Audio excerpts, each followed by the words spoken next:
Hello everybody and welcome back to a new video of this game engine series. I know it has been not a long time since the last update, but I really wanted to get done with this Linux port, and today I finished it. From the beginning of the day, I just wanted to make this done. I did it. Now the Quantum AI game engine is running on Linux. This is Quantum Engine and it is right in here functioning on Linux.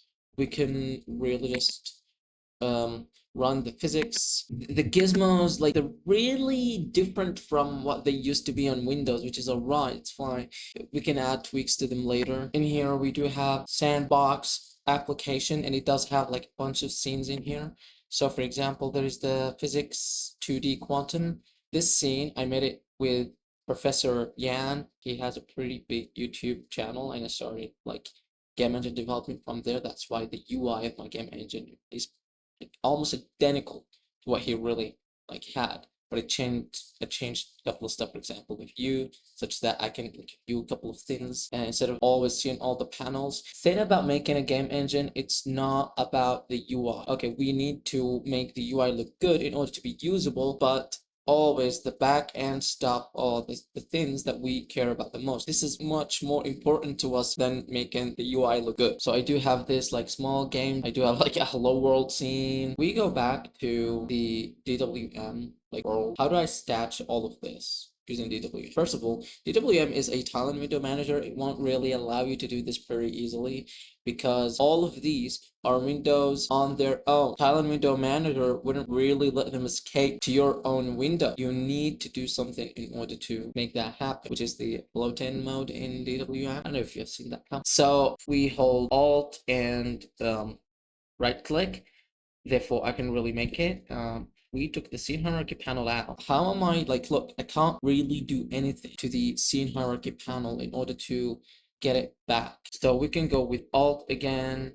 Look, it is an entire window on its own. So in order to have it here, I've just changed the scope of the window, and then I'm just going to float the window such that I take the scene hierarchy panel, and I shouldn't make its boundaries goes out of my game engine window in order to do it. So I'm going to make it smaller, and then I'm going to dock it in here.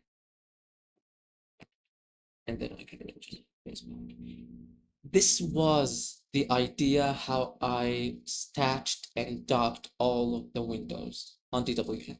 Again, the entire idea was to modify the premix scripts in order to generate make files for Linux, such that I can generate files for my project. After this, I needed to make the switch from MSVC into Clang, and I needed to add some dependencies and some code for Linux platform, like the Windows platform that I have. I need to account for windowing for like input such as stuff. So I went to my project, and since I do have platform folder, and in there I do have a one for Windows, I just added another for Linux. I handled what I wanted there. It's going to be the same for when we do have Vulkan, and here we do have a one for OpenGL. For Vulkan, we're just going to create a folder and make all the files that we require, that the engine requires in order to function, that we do have like at least now what we support for rendering. I have faced a couple of problems while building the C# projects and compiling them. The easiest approach that I have taken was just to make bash scripts in order to build them and compile them on the way. And this is it. The next time, we're going to polish the engine in order to make games with it. Yes, you've heard me.